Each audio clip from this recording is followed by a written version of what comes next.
The morning sun had just begun to spill through the tall glass windows of the theater, painting golden lines across the polished floor. The seats were empty, the stage quiet, except for the soft squeak of a mop moving back and forth.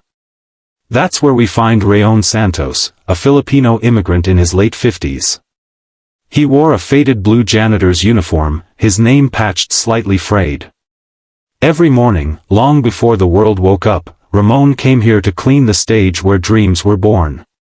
But this morning was different.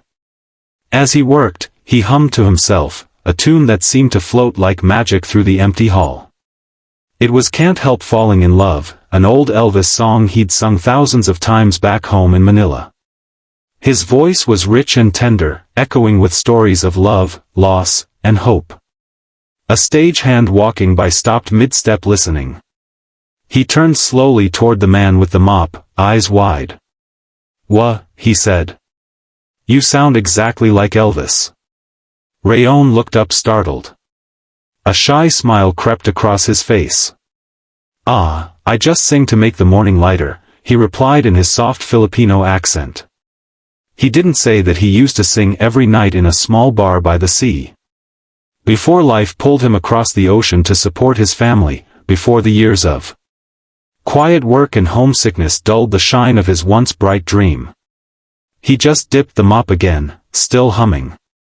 But that voice, gentle, soulful, and full of something unexplainably human, lingered in the air long after he finished his song. And though he didn't know it yet, that morning hum was about to change everything. The day moved quickly inside the America's Got Talent theater. Contestants hurried about, tuning guitars, rehearsing dance steps, whispering prayers under their breath. Ramon kept to the background, pushing his cart quietly between dressing rooms, smiling at nervous performers who didn't even notice him. But fate, it seems, had other plans that day.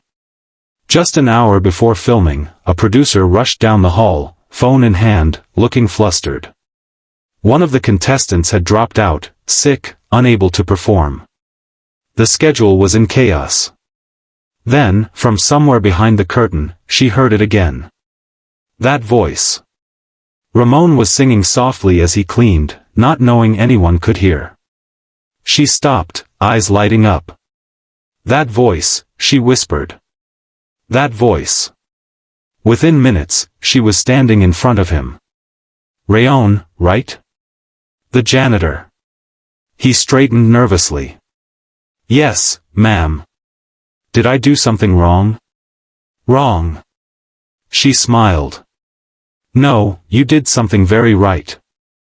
How do you feel about singing that song on stage today?" Ramon blinked, unsure if she was joking. "Me? Oh, no. No. I just clean here. I'm not a contestant." But she placed a gentle hand on his shoulder. "Maybe today you're meant to be." He hesitated.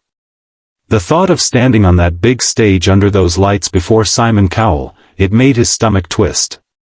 He hadn't sung in front of a real crowd in decades. What if his voice cracked?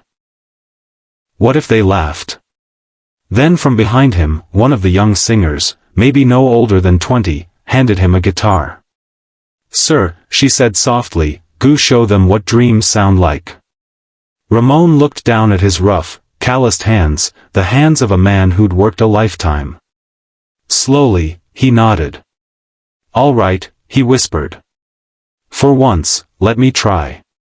As he walked toward the stage doors, his heart pounded like a drum. He wasn't just stepping into the spotlight. He was stepping back into the life he'd left behind. The theater lights dimmed to a soft golden glow. The audience murmured with curiosity as an unfamiliar figure stepped into view. A quiet man in a janitor's uniform holding a borrowed guitar. Ramon stood at center stage, blinking beneath the brightness. His palms were slick with sweat. From the judge's table, Simon Cowell tilted his head, his familiar skeptical look in place. "And what's your name, sir?" Simon asked. Ramon cleared his throat. "My name is Ramon Santos. I work here." The audience chuckled gently, unsure what to expect. Simon leaned forward. "And what will you be doing for us today?" Ramon smiled nervously. "Singing a song that means a lot to me." The music began. Soft, tender guitar chords filling the silence. Ramon closed his eyes and took a deep breath. Then from deep within him came a voice so warm, so honest it felt like time stopped. He sang, "Can't Help Falling in Love." Not like Elvis. Not like a contestant chasing fame, but like a man remembering every love, every sacrifice, every dream he buried to survive. The crowd fell utterly silent. Every note trembled with emotion, every word heavy with truth. As he sang, "Take my hand. Take my whole life, too." A woman in the front row covered her mouth, tears streaming down her cheeks. Even Simon, arms crossed, always hard to impress, uncrossed his arms and leaned closer, eyes softening. It wasn't just the sound of his voice. It was the life behind it, the quiet strength of someone who had worked in shadows, still carrying a light too bright to fade. By the final note, Ramon's voice broke slightly, but that tiny crack only made it more beautiful. He looked out into the sea of faces, unsure of what he'd done until the silence broke into thunder. The audience was on its feet, cheering, clapping, crying. Some shouted, in awe. Others simply stood in awe. Ramon lowered his head, overcome. He had come to clean floors, and somehow he'd cleaned hearts instead. Simon looked at him, smiling in disbelief. "I think," he said quietly, "we've just met the Real King." For a moment, Ramon just stood there, frozen in the glow of the stage lights, unsure whether to laugh, cry, or bow. The applause washed over him like a wave, rising higher with every heartbeat. Golden confetti burst above the crowd. The young stagehand who'd once heard him singing backstage jumped up and cheered, tears glistening in his eyes. Even the camera crew clapped, forgetting their cues. Then came Simon's voice, steady but softer than anyone had ever heard it. "R.A.," he said, "you came here to clean this stage, and instead you've reminded us what it means to dream." The audience roared again. Ramon's eyes filled with tears. He took a shaky breath and spoke, his accent gentle but proud. "I stopped singing many years ago. Life became about work, not music. But my wife, she used to tell me, your voice will find its way back one day. I think today it did." A murmur rippled through the theater. People wiping their eyes, smiling through tears. He looked up toward the lights, whispering so softly only those closest could hear, "This one's for you, Maria." And then, as if the heavens themselves were listening, the golden buzzer slammed down. Confetti rained harder. The crowd erupted into one final unstoppable standing ovation. But Ramon wasn't thinking about fame or victory.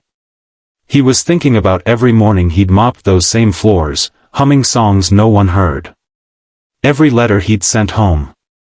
Every dream he thought he'd lost. Now standing on that stage, he realized something powerful. Dreams don't die. They just wait for the right moment to be heard again. With tears on his cheeks and his hand over his heart, Ramon bowed deeply, not just to the judges, but to everyone who had ever felt unseen. And the world, for that beautiful moment, bowed right back. The morning after his performance, the theater was quiet again, just like before. But everything had changed. Ramon stood outside the same glass doors he had cleaned for years, holding his old mop and bucket. Except now, when he looked through the glass, he saw not just a stage, but a memory of golden light, applause, and faces full of hope. His phone buzzed non-stop. Messages poured in from all over the world. People in the Philippines, nurses in New York, teachers in London. One message read, "I watched you sing while working the night shift. You made me believe it's not too late for my dreams." Another said, "You reminded me that kindness and courage can come from anywhere, even from someone who cleans the stage. The video of the Filipino Elvis had gone viral overnight. Millions watched and shared it, not just for his voice, but for his heart. But Ramon didn't see himself as famous. He still showed up to work, still greeted everyone with the same warm smile. When a young janitor asked him, "Sir Ramon, how did it feel up there?" he simply smiled and said, "It felt like coming home." Weeks later, Simon Cowell himself called. "Ramon," he said, "we'd like you to come back. Not to compete, just to sing." And so one last time, Ramon walked onto that stage. But this time, he wasn't nervous. The spotlight didn't feel heavy. It felt like sunlight that he sang, not for judges, not for cameras, but for every person who had ever been overlooked, for every dreamer who thought their moment had passed. His voice soared, gentle. And as the final note faded, the audience rose once more. But this time, Ramon didn't bow. He just looked up, smiled, and whispered, "Thank you." Because in that moment, he understood something beautiful. Greatness isn't about being seen. It's about reminding others that they matter, too. And so, the man who once mopped floors became a symbol of something far bigger. The quiet power of kindness, the courage to dream again, and the truth that sometimes even the smallest voices can echo around the world. Microphone sparkles.